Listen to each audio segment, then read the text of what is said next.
So ladies and gentlemen, our final session for today is a panel discussion on measuring impact of maritime tech. The session will be using online interactive Q&A that we used already just now, and that is Pigeonhole. I believe we'll be putting the QR code on very soon. Thank you. Feel free to scan the QR code, put in or you can type in pigeonhole.at. The passcode you can see on the left and right is SMW2022. And thank you for voting for the questions just now. Really appreciate that. So feel free to ask questions because we can answer them during the panel later on as well. So without further ado, allow me to introduce our panelists. Please give them a warm welcome as we introduce them. Your session moderator is Shaun Han, General Partner, Motion Ventures. Let's welcome Shaun, please. Welcome, Shaun. Let's give him a big hand. And joining Shaun on the panel are, first and foremost, Kristina Lynge. I hope I got your last name correct. Almost. Kristina is the CEO and co-founder of Riverr. And let's welcome Grace Chia, CEO and co-founder BeeX. Let's welcome her, please. Thank you, ladies and gentlemen, for the applause. Thank you. Let's not be shy. And we have two more panelists. Let's welcome Jeremiah Chen, Manager, Sales and Business Development, Mencast. Welcome. And last but not least, let's welcome Dr. Vivek Premanadhan, CEO, Dravam. Let's welcome him. Panelists, you may feel free to remove your mask if you'd like to, as you are socially distanced. Ladies and gentlemen, let's give our panelists a big hand, please. Thank you. Hello, can you hear me? All right, I think it works. Hello everyone, really nice to be here today. As you all might know, I am the moderator for this panel session. I'm really here to explore the impact of maritime tech in the space, and I'm really excited to be here for a couple of reasons. One, because we have a pretty sort of diverse group of individuals here that I think can be segmented into two groups, right? One, it's how a startup provides solutions to businesses currently, and one are how businesses consume solution from startups. So I think we have a pretty well-rounded perspective. The other thing I like to also say is, I know we're getting to the end of the day. I think everyone's really excited for the drink session shortly. I love it if everyone could send in their questions on Pigeon. I think there was a QR code on. Please send it in. I think we'll leave about 10-15 minutes towards the end of the session to tackle these sort of Q&A. And a lot of familiar faces here. I'll do a quick intro for those who don't know me. My name is Shaun, and I'm the general partner of Motion Ventures. Motion Ventures is a strategic venture investment fund that invests into early-stage technology startups across the maritime value chain. As a fund, we're backed by some of the leading corporates in the space, so the likes of MOL, Wilhelmsen, Hala, IMC Signal, and more, with the intent to form a corporate consortium to accelerate technology adoption in the space. And for me, this panel, again, going back to the interest here, is because Motion Ventures sits in between both the corporates and the startups to try and sort of bridge that gap. Without further ado, I'd love for our panelists to do a quick intro of themselves and also a short liner or two on what they do, just so the audience have a reference point on where to place each of you. We'll dig deeper into the respective business after that. Kristina, would you like to start? Yeah, sure. Thank you very much. I'm Kristina, and I'm the CEO and co-founder of Riverr. We're a 2-year-old company incorporated here in Singapore, and we do trusted verification of data and seamless data exchange between parties. And just to give you an example of that, we work with around 600 clinics and labs here in Singapore, where we do the pre-departure test for you guys when you go abroad. Thank you. Sorry. Vivek, could you, next? We'll just go around, we'll just go in this order, right, of the seating. All right, sure. Thanks, Shaun. Good afternoon, everyone. My name is Vivek. I'm the co-founder and CEO of Dravam. It's a strange name, right? It translates to Sanskrit, fluid in Sanskrit. And we do fluid quality monitoring. We are essentially a fluid data and software company. We spun out of NUS over several years of research. What we do in the maritime sector is fuel quality monitoring, which is a bit different from what we see as sampling. We're trying to rethink and augment sampling through automation and digitization of fuel quality data. We've deployed a couple of solutions, and we were looking forward to share more about that with you. Hi, I'm Jeremiah from Mencast. So we started in '96, and we got acquired by Mencast group of companies in 2010. So I'm from the subsea division in Mencast. We provide diving, subsea services, underwater robotics for our clients. We approve diving contractors for Shell, Exxon, Chevron, and BP. So thanks. Good to be here. Hi, my name is Grace. I'm the CEO and co-founder of BeeX. We are a deep tech spin-off from the National University of Singapore, where we are building hovering autonomous underwater vehicles to keep our underwater infrastructure safe, collecting underwater data at much higher effectiveness, efficiency, but at much lower risk. Thank you. Thank you all. And for this question, maybe we'll start off with Grace next, and then in the reverse order we started from. Grace, could you share a little bit on your business in the sense where what was it like before you came into the picture? And then could you share a little bit on that sort of impact you've had on your clients, right, by introducing solutions like yours?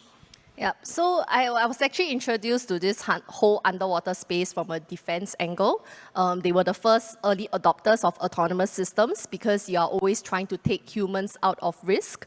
And then I did some research and development within the university. We spun off the company into an actual startup 2 years ago, primarily because we saw that despite the adoption of robotics, there's still a lot of people that are doing dangerous jobs, especially in the maritime ecosystem. But autonomous vehicles can actually change how this is being done without compromising on the data that asset owners require. So we saw this impact with service providers that we work with. It impacted asset owners and service providers because in the past, they would probably have to train up divers, train up supervisors on how this kind of data collection has to happen underwater. But autonomous vehicles kind of can make everything a lot more scalable when the amount of infrastructure that you have to protect is constantly increasing because of climate change. And you don't have that same amount of time to train up people anymore. We see this as a key enabler to actually unlock all this value. I've got a maybe short follow-up because it sounds like a lot of what you do has that sort of labor sort of cost safe in that angle, right? I'd like to maybe explore as well if there is a safety element because divers no longer have to do it themselves, right? Is there something you could speak to? Yeah, so what we realize is that today it's not just about the divers that's going underwater, it's also about the crew that's on the vessels bringing the divers out. You know, so when you have underwater robots, yes, they take the human out of the water, but let's think about the broader picture. You know, every seafarer out there, how do we make their jobs a lot safer? How do you reduce the number of people that you need to send out? Not to say that they will lose their jobs because they will actually be doing safer jobs back at shore, monitoring all these systems that is now increasingly digital.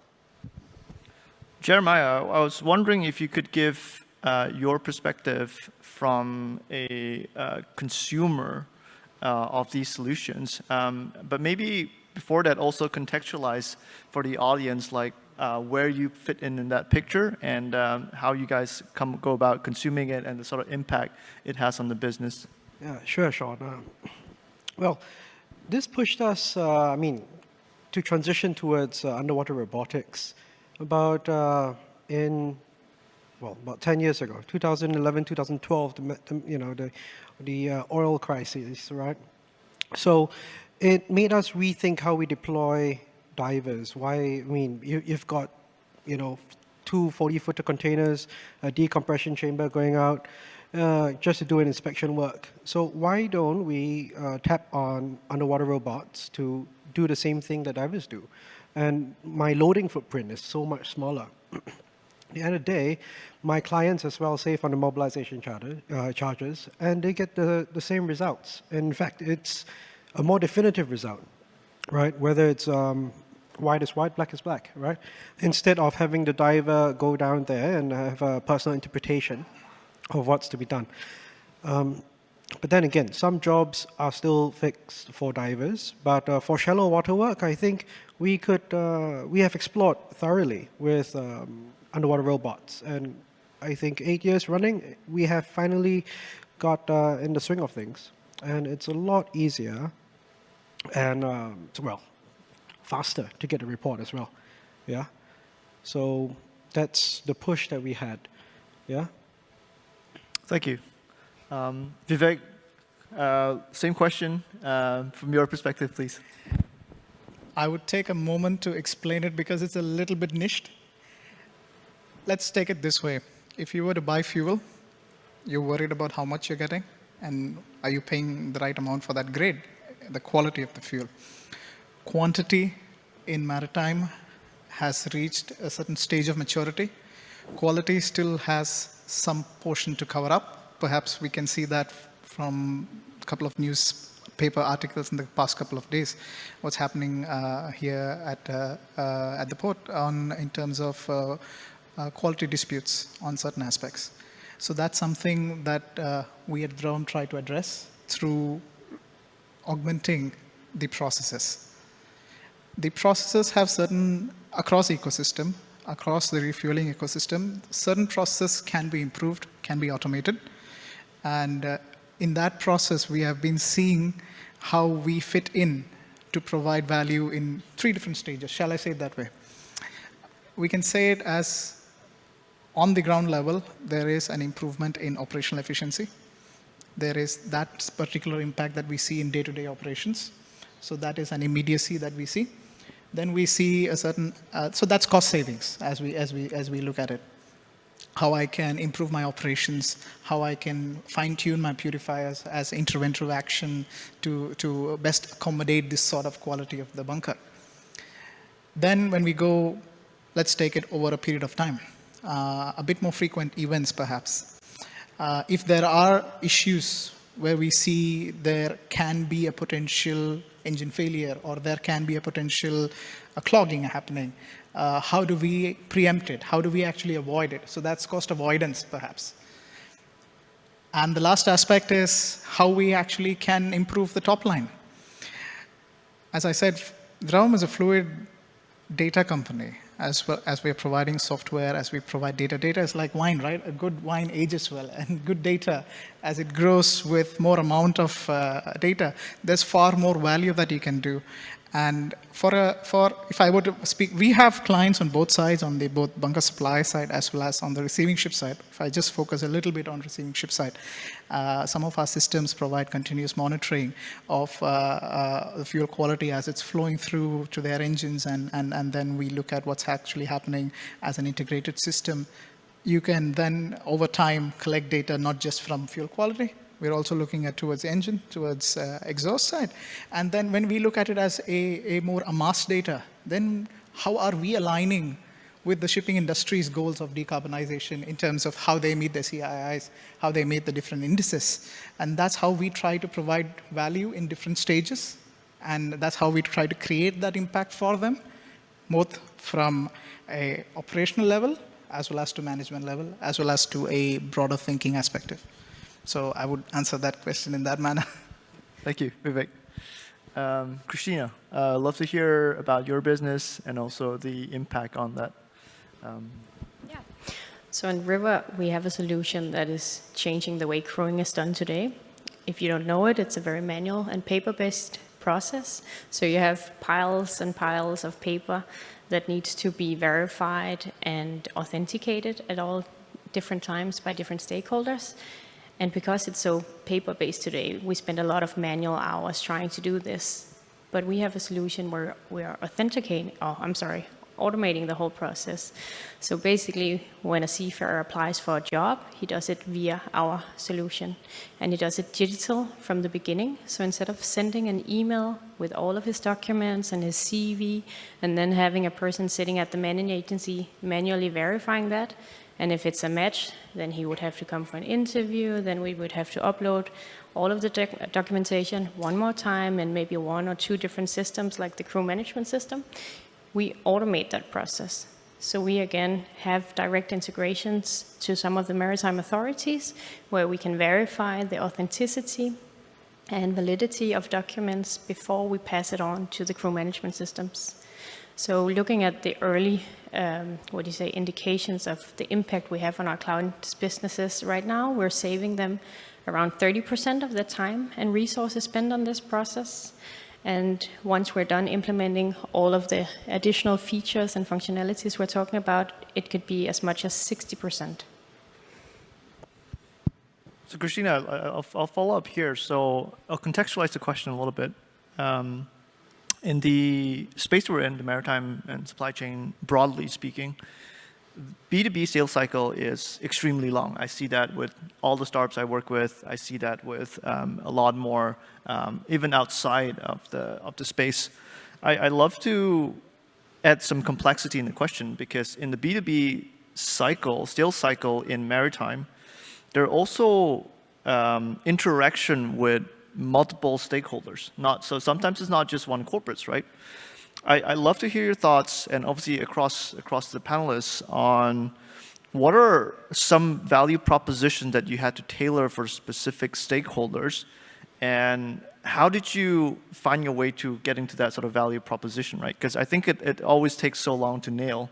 Do you have sort of any thoughts around that? I think as some of the panelists has talked about earlier today, digitization or digital transformation was not suddenly the decision of the CEO or CTO, but COVID became the accelerator and created a very urgent need for digitization. So what we did during the start of the pandemic was that we started working with clinics providing the PCR test, because in Singapore there was a challenge with crew coming from abroad wanting to do crew changes in Singapore, but they showed up with fraudulent or fake certificates that they were able to buy in their home countries. So when they arrived in Changi Airport, they tested positive.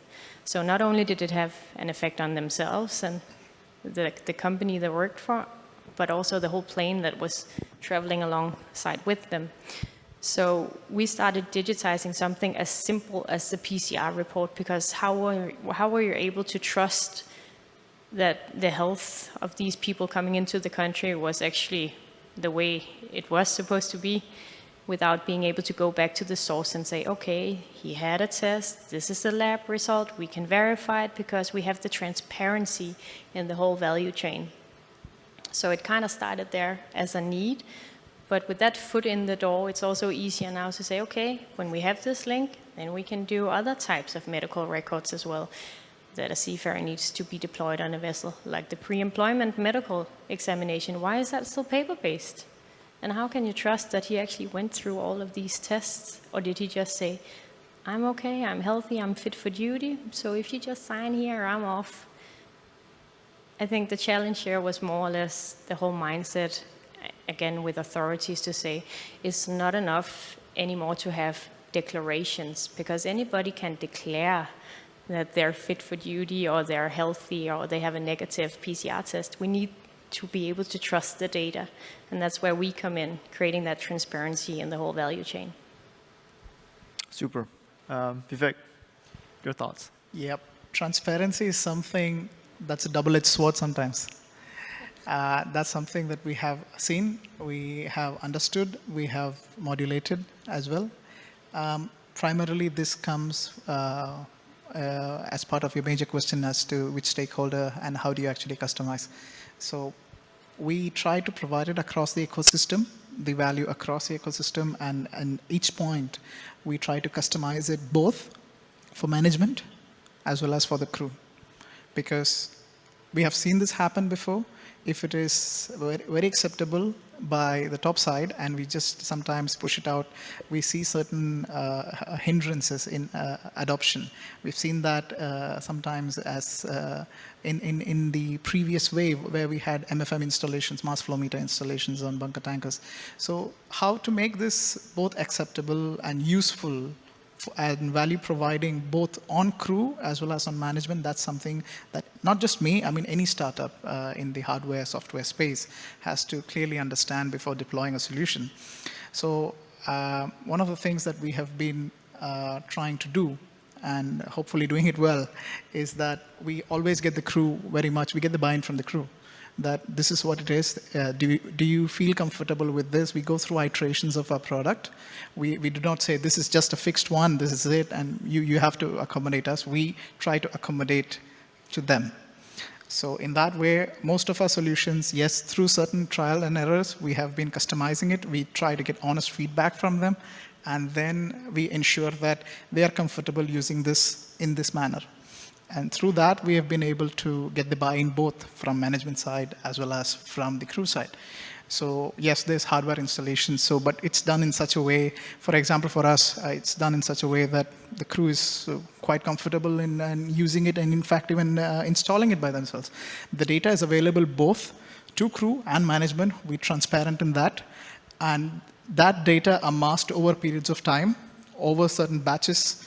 How that translates to certain insights, that's more important for the management and how they actually implement that with the crew. So we try to take it in stages. We work with both. We work very interactively with the crew side so that we ensure that the people who are using it day to day, they're comfortable with it. I love it on adapting to the people that you work with and the different stakeholders you work with. I think maybe it's a good segue to Jeremiah, and thematically similar question, but I'll help rephrase it a little bit in a sense where, as you're sort of potentially looking at solutions to adopt, do you find that to navigate the landscape internally that you require multiple value proposition to speak to different stakeholders, or is it just one sort of value proposition that works for you? Any views on that? Yeah, Shaun. Well, Mencast, we always look to adopt, and I mean, we have Mencast Innovation Center, which works with Houston Innovation Center as well, looking at new technology, adopting new technologies. So for my division, which is the subsea division, we work very much with the underwater robots, right? Your permit to work system as well at our clients' facilities have now changed, right? Because we get deployed to regional locations, and some of these facilities are at very remote locations in ASEAN. So footprint is a thing that we have to control. I mean, we cannot keep moving large amount of equipment to small facilities. That's hard to get by or get to. That's why we are looking at getting smaller units, AUVs, underwater robots, to facilitate this process. And I mean, adopting innovation is something that every company has to go through. We have to, in order for us to transcend to the next level, right? Look at what we have here. And past few years, we've been trying out with various NDT techniques. And over here, especially with some of our partners here, we are looking at digitalizing reports as well. So when the team is offsite in Balikpapan, for example, and they do not have connection, right? We could stream this when they come back to shore, which is almost between a week or so, and we get all the reports uploaded and disseminated through to our clients, which is a lot faster than waiting for them to get to move back to the mainland, for example, right? As long as they have a satellite connection, we could get the data off. And at the same time, the companies over here could establish those reports much faster. Yeah. So that's what we're looking at. Thank you, Jeremiah. And you all heard it here first. Adopting innovation is something all companies have to go through, from Jeremiah. Grace, I know you tackled a little bit on the value proposition earlier on cost savings and also safety. I wanted to ask you, maybe go a little bit deeper, which is for the stakeholders that have come on board and used your solution. Are there ways that they are now more optimized for, in the sense where now that they're obviously deploying less individuals, do they reallocate that resources to something else? How does that sort of support their overall sort of strategic journey? I don't know if you could shed some light on that. Yeah, so for BeeX, we work with different stakeholders, like service providers are our direct customers, but the end person is the person who owns the asset, like Shell, Chevron, all these people who own the actual asset itself.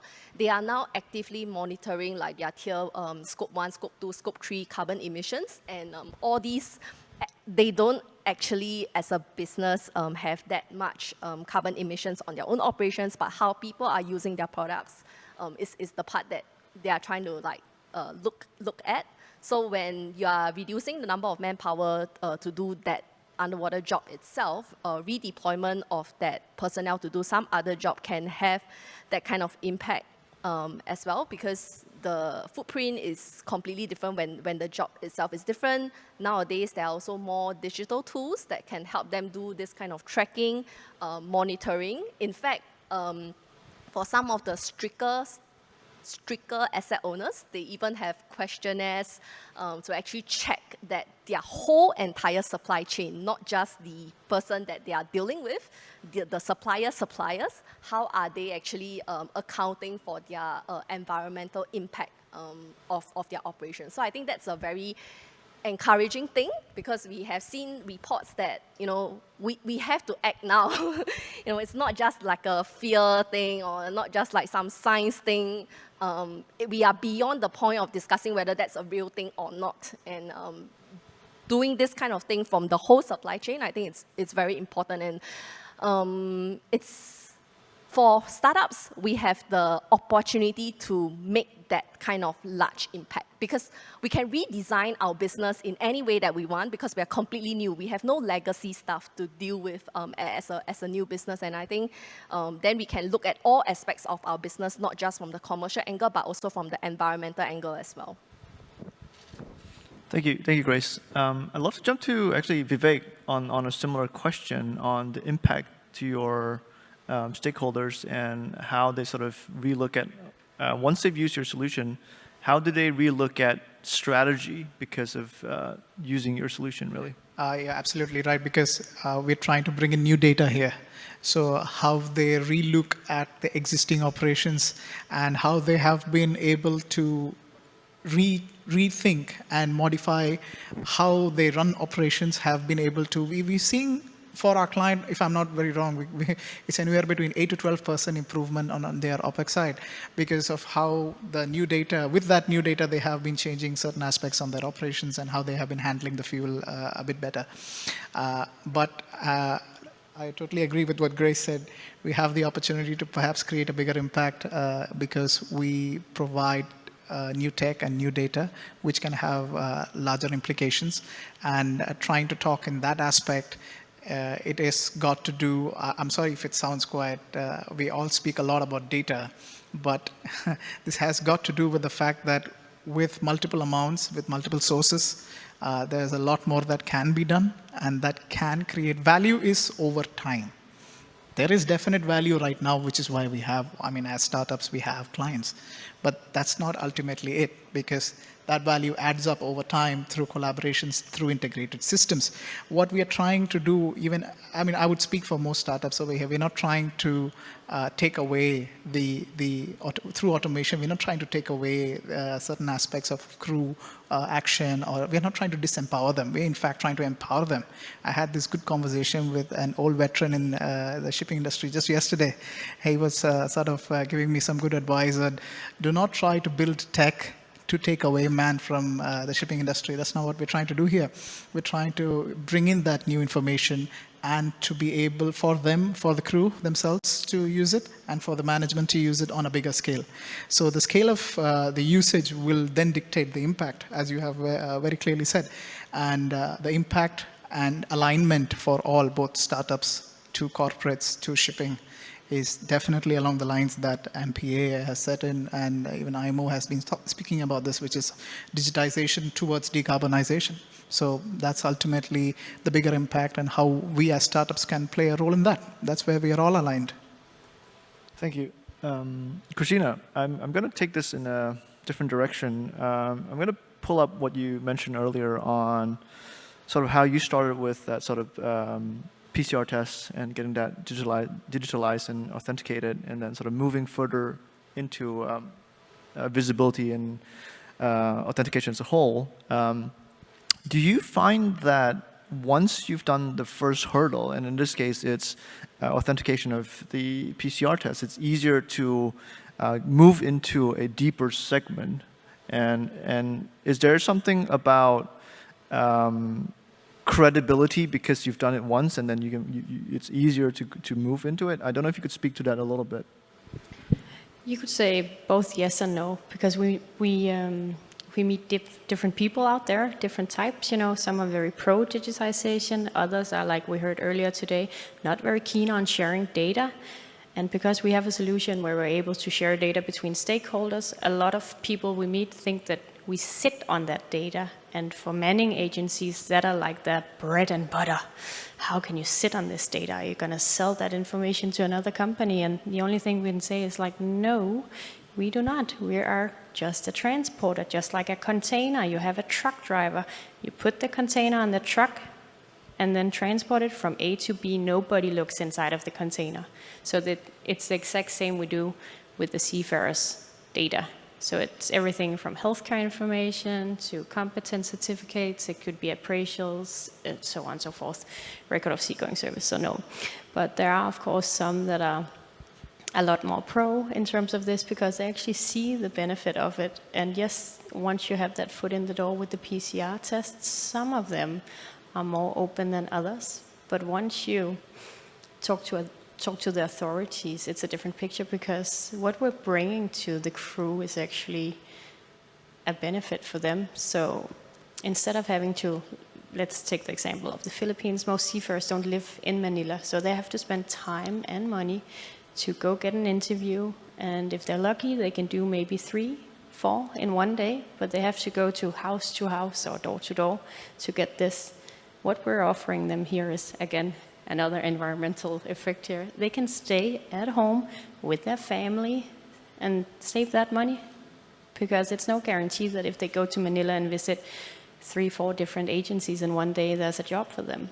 But they just wasted a whole day traveling. They could have done that at home. So, yeah. Thank you for sharing the nuances.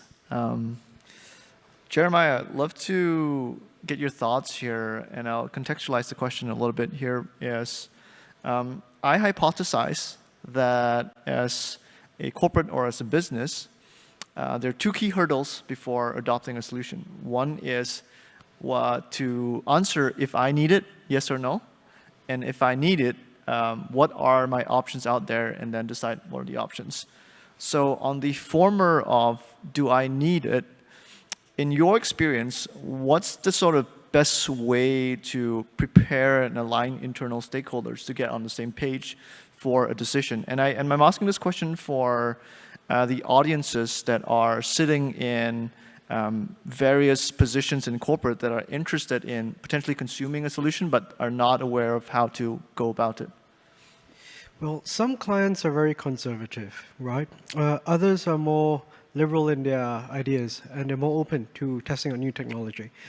Yeah, so some of my clients, if it's been done this way, let's stick to the same method of inspection, yeah, the same type of mobilization. We don't change, right? But the thing is, what we're trying to do here is not to redesign the wheel. We're trying to just deploy or attach the wheel to a different carriage, right? Make it more efficient, make it running more efficiently. And productivity, what is that about? That is basically getting the same results at a faster time, more economical. It benefits everybody, right? And we look at that as our goal, right? I mean, we want to ensure that our clients get accurate reports, yeah, economically, and yeah, make sure that things are running smoothly. Yeah? But then again, major oil majors sometimes you have to go through many hurdles to adopt new technology. Some things has been done decades on end with divers. We basically focus on shallow water diving, right? Set diving is a different thing altogether. You've got your deep water robots for that. So nobody thinks of putting an underwater robot for shallow water diving because it was too expensive. Yeah, but looking at the data, looking at the trials that we had over the 8 years, we have found that the reports were very concise, and it's clear as day. And our clients were very happy with that. And that pushed us further to adopt more technology. So we're running with 4 different types of underwater vehicles now, right? Trialing at different segments. And this complements the dive team because the underwater robots do the deep diving work at 50 meters or so, 70 meters.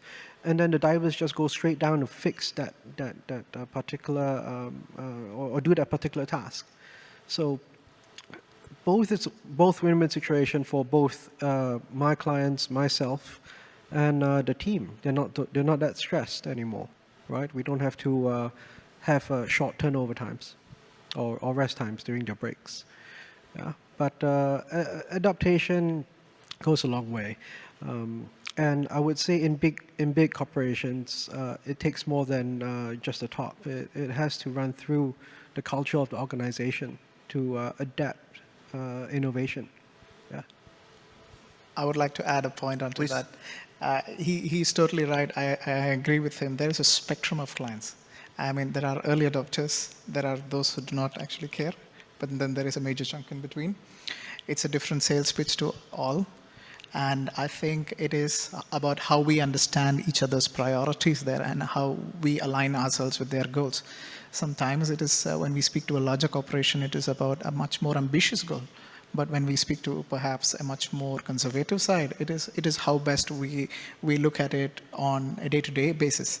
Sometimes it is understanding, rather than them understanding us, it is how we understand them and how we modulate the pitch, the way we speak to the client and what we actually propose to the client. That is how we as startups can provide better fit into the market. That's something I would like to add on that. Thank you, Vivek. I really appreciate all the insights we've gotten from the panelists, and a lot of them really stem from my questions.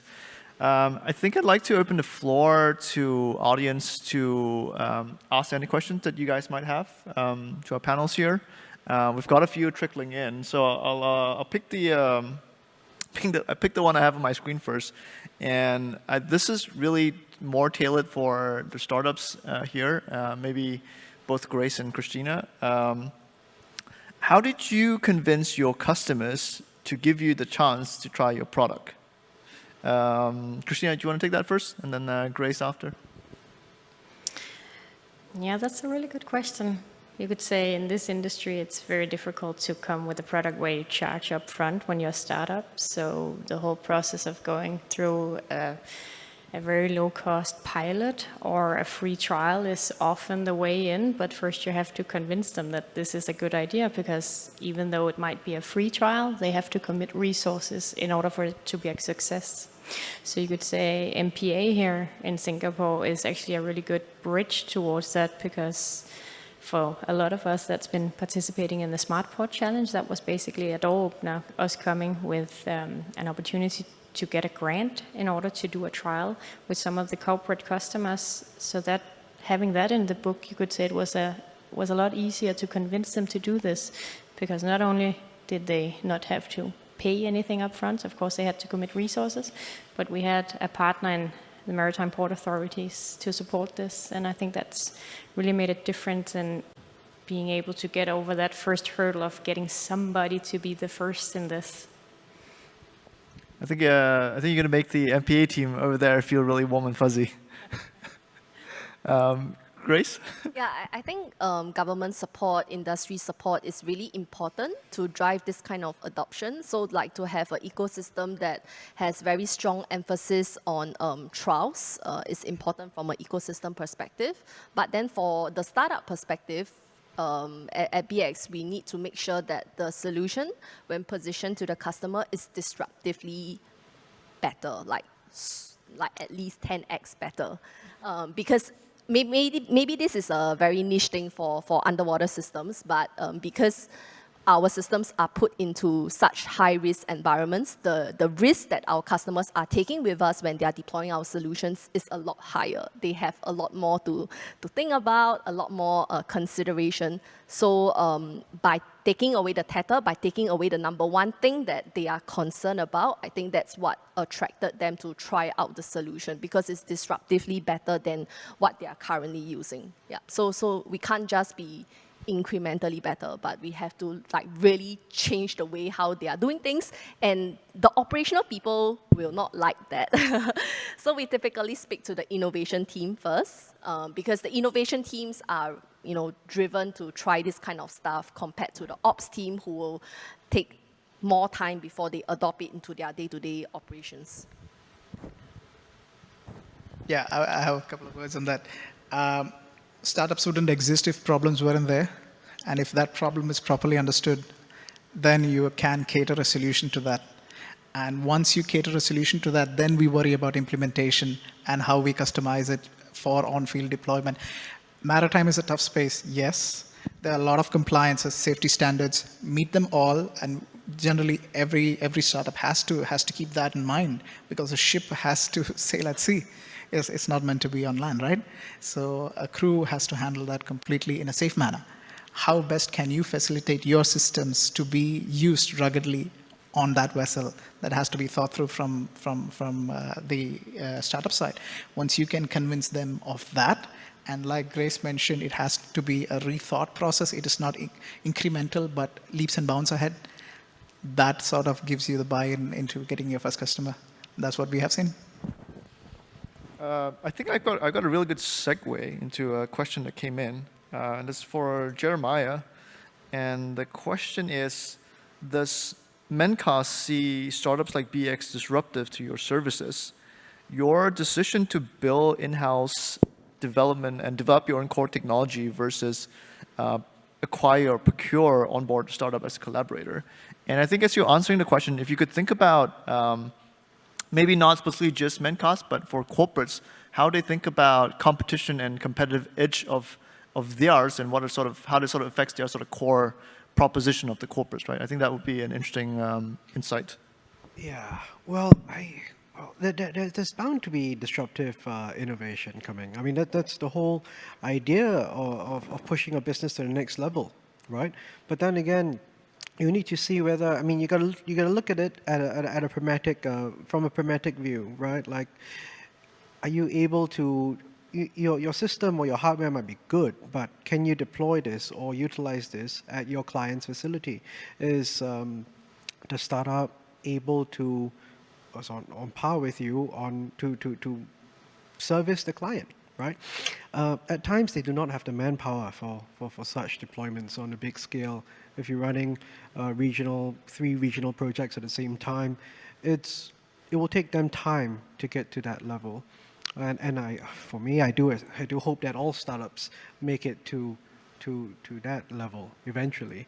Yes, but for collaboration purposes, I think it's good that startups and companies like us and bigger corporate clients work together with startups to understand where the curve is, what direction is, where it's going. Don't be defensive to innovation, right? Embrace it, and look at how you can adopt these technologies into your day-to-day business, or make it, or widen your spectrum of services.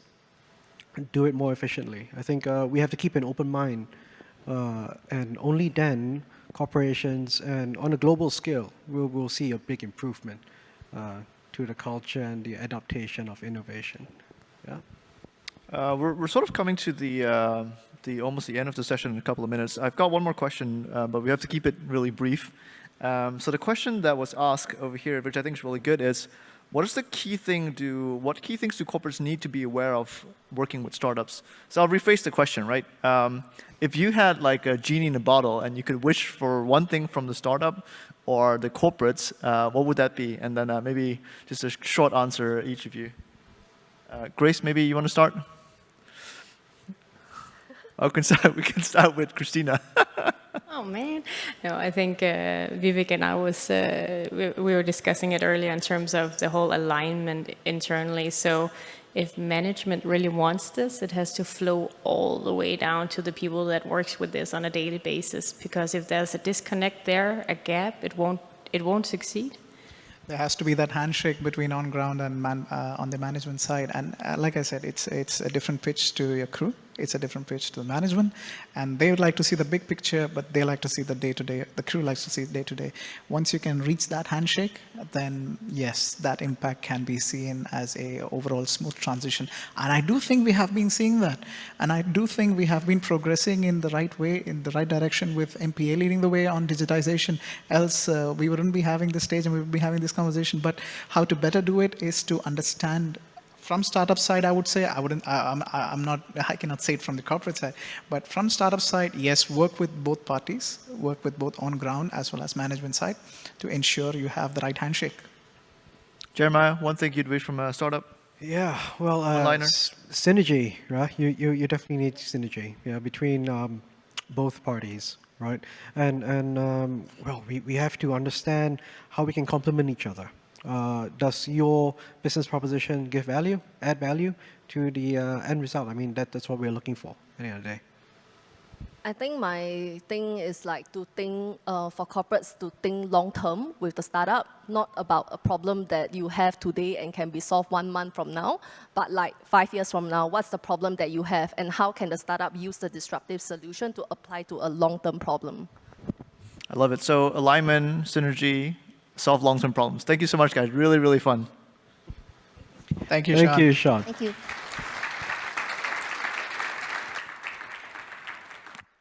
Thank you very much to our dear panelists. Let's give them a round of applause once again, ladies and gentlemen. Thank you. Thank you. You may make your way down. Thank you.